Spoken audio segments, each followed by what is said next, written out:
It's 2020, and you're sitting in your high-rise apartment building in the middle of Melbourne, listening to the news. As you smear the avocado onto your gluten-free toaster waffle, you shake your head as you think about the bushfires currently ravaging Australia. The day ahead is going to be filled with nothing but auctions and BMWs, as you prepare to go to your suave IT real estate agent marketing firm entrepreneurship company in Brunswick, and you can smell the Louis Vuitton from here. Your Instagram fitness model fiance is sitting in the corner of the kitchen, working on her cosmetics drop shipping business as she sips a little bit of that red wine you brought her from Tasmania, because she's just wild like that at 9 a.m. in the morning. Then you hear it. A breaking news story coming from David Koch's mouth on Morning Sunrise. Some dude's just flown into Tullamarine Airport, and he's coughed everywhere. Something big is coming, something that not even your superior Caulfield Grammar School intellect can predict. A global pandemic. A couple months later, and shit's fucked. Your angel investor neighbour has gotten a case of the sniffles, and so have your Bitcoin investor guru friends. Meanwhile, the heart surgeon 2 floors down has gone into splendid isolation, alongside an entire Woolies worth of Kleenex's boudoir parchment. Inevitably, old mate Danny Andrews down at Parliament makes a sobering announcement. You're gonna have to stay inside your luxury apartment for the next 6 months. That means no more high teas at Crown Casino. That means no more parties on your yachts. That means no more socialising in Burke Street. Your world is slowly crumbling apart in your hands, and you're left with very few options, so you have to ask yourself, what do you do? Do you stay put, follow the rules and accept you'll be locked inside your mansion for a year or more, and that everything will go back to normal after a period of minor inconvenience? Because you can easily work from home and you've got it pretty good down here. No! You want to start making drastic changes to ditch your life because you don't want to stay in this literal prison for more than a week. So you instantly log on to the nearest land baron forum and buy a 5-bedroom cottage down in Ballarat without even looking at it in person. And so begins your journey to regional Australia. And hell follows along with it. But little do you know that the hell that follows is one of your own creation.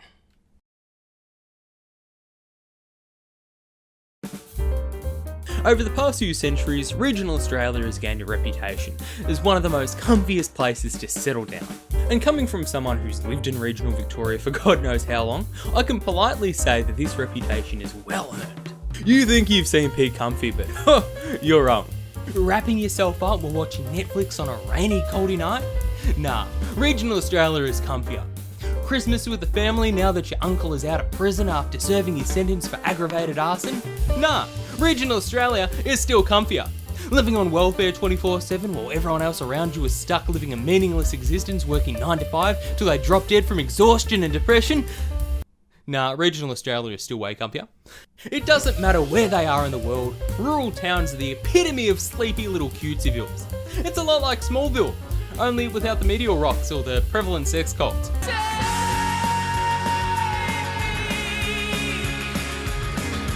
And regional Australia is no exception, let me tell you now. The place has everything you need to live out your country bumpkin dreams.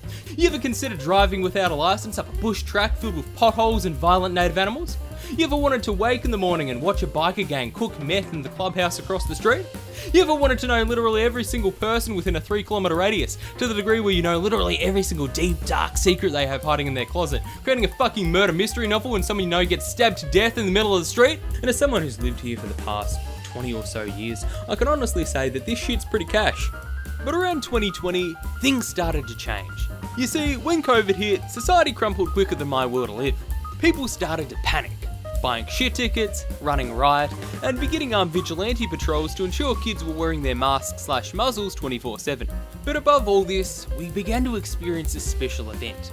An event that would soon be known as the Flight of the Urbanites. In record numbers, people from the city started coming down to regional Australia. Some quit their jobs, others sold their multi-million-dollar mansions, everyone brought minivans, and in turn, the status quo went to shit.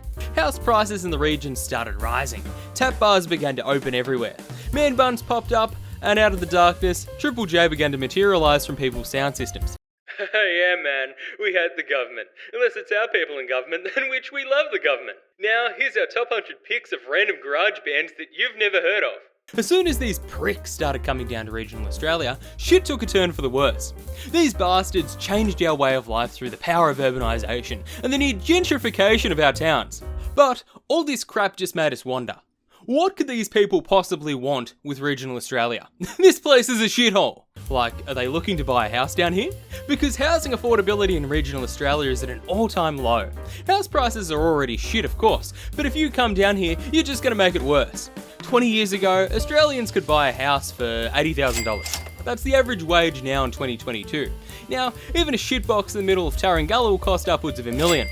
But the fun only increases tenfold when you pricks come down here with your massive wages, outprice us, buy houses without looking, and then fuck off and use them as holiday settlements. Now, nobody gets a house. And what happens when nobody gets a house? Rent slavery. Please, for the love of Christ, don't contribute to modern day feudalism. Just imagine Jeff up the street being the new land baron. Old mate has trouble taking care of his kids, let alone a fucking investment portfolio. But if it's not the housing, I'm assuming that most people are moving down here for the concept of a fresh start, and the whole belief that the country air will do you good. Because a lot of people think that coming to the country will be a lot like a Fiona McIntosh novel, or a Hallmark Christmas movie. Moving to a new town, starting a new beginning with fresh faces and with new opportunities everywhere. But let me tell you now, mate, there's no opportunities down here whatsoever. I don't know what you were thinking of doing, but there's legit nothing here, alright? If you're looking to replicate your urban success story, you won't find any chances to make your mark on the world down here, mate. There's no dance academy ballet school here. There's no massive business firms or corporate ladders to climb. There's no nightlife to build your reputation on. If you came down here thinking you'd get more work than back in the city, I don't know what to bloody tell you, mate. Labour shortage? More like, holy shit, why the fuck are you foreclosing my house? Bruh, our biggest providers are mines, milk factories, and health and human resources teams, while our biggest exports are mullets, loose morals, and welfare. If you want to get a job out here, you're either going to have to get 3 different master's degrees for a minimum wage job in hospitality, or you're going to have to be a real estate agent. If you're happy with being a parasite, that is. On top of jobs, at some point after moving here, recent arrivals will have to deal with the locals. Now, that's a fate I don't wish on anybody, let me tell you now. Now, the whole concept of friendly locals where everyone knows your name sounds nice on paper, but it's actually the opposite. No, people here want to kick your ass. People down here don't fit the whole kind stranger stereotype, and they don't give out advice like, down here in Smallville we do things differently, Clark. No, the people down here are more the redneck shotgun-toting Wolf Creek looking motherfuckers. Let me tell you in advance, people around here don't want another visitor from the Ivory Tower, alright?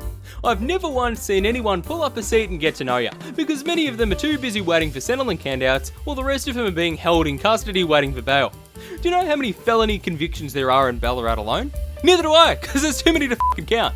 But even if there's no jobs, no housing, or no friendships to be made, surely there's tourism at the very least, right? Right? Wrong! Our tourism industry is dead due to urban poaching, and our businesses are just cheap copies of what you already have back home.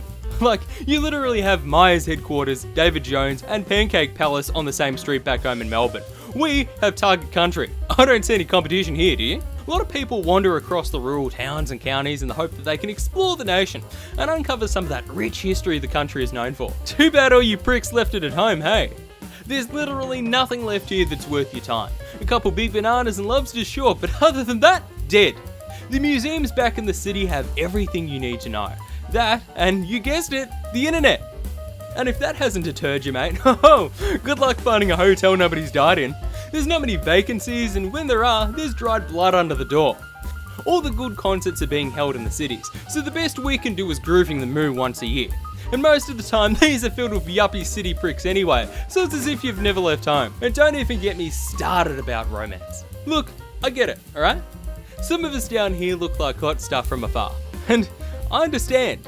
You may be tempted to come and try some of the local produce. But please, for the love of God, understand, the dating scene here is f***ing terrible. Most of us have been single for God knows how many years because we all know each other. Why would I want to marry old Sarah Lee Jones from down the road when I know her entire family is part of the bloody Dixie Mafia? And if you're going for the whole country-style fairy tale thing, you're shit out of luck for that too. None of the farmers down here are young, strapping lads who'll teach you how to ride horses. They're all aggressive old dudes with a hatred for authority, or crayon eaters. After analysing all of these possible reasons, we came to the conclusion that there's really no reason to come to regional Australia at all. It's a bad friggin' idea. Meaning you should stop. Please, just for the love of God, don't come to regional Australia. Shit's bad enough down here as it is, and you're just gonna make it fucking worse. Many of us are already trying to escape this hellhole, and if you come wandering down here on your little op shop crusade, you're gonna be dragged down too. It's just a friggin' crab bucket, and none of us can get out of here without being clawed and clawed and clawed.